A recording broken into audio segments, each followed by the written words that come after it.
Burnt Ends is a Michelin-starred barbecue restaurant in Singapore, and David Pint is the chef. He came to Singapore 6 years ago and was taken in by the allure and charm of the hawker scene in the country. Since then, he wanted to have a store of his own. But like any good barbecue, the ingredients and timing has to be just right. This month, the 34-year-old Australian finally opened Meatsmith's Western Barbecue at the famous Makan Sutra Gluttons Bay Hawker Centre. It's the heart and soul of Singapore, right? You've got this absolute melting pot of all these different cultures from all around Southeast Asia and the rest of the world that have all sort of combined to come in here and form these amazing, innovative new dishes, and also a lot of historic dishes from their own cultures. And to be a part of that is something that is pretty incredible. The hawker culture in Singapore is no stranger to stardom. In 2017, a chicken rice stall in the city-state became the first hawker to be awarded a Michelin star.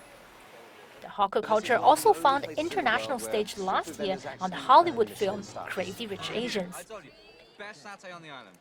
Street hawker has been a common sight in Singapore for over 200 years, plying the streets with their push carts, providing the people with quick and affordable meals. Street hawking was a popular occupation for the first wave of immigrants.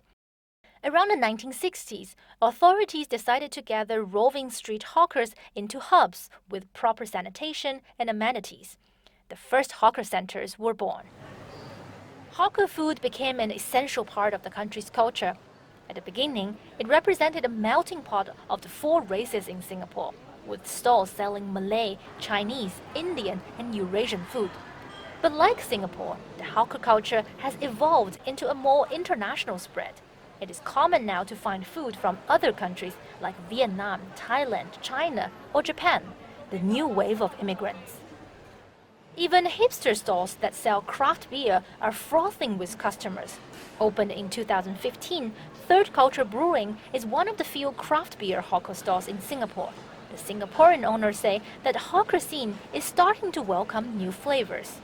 There's been a lot of change in the last few years. For a while, it's been a struggle to get young people to come and open up businesses in hawker centers. I think it's becoming more attractive now.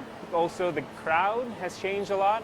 When I was young, it was mostly like uncles and aunties. I guess mostly locals. I mean, now you see a lot of expats, you see a lot of tourists, obviously, because Singapore is known for its food.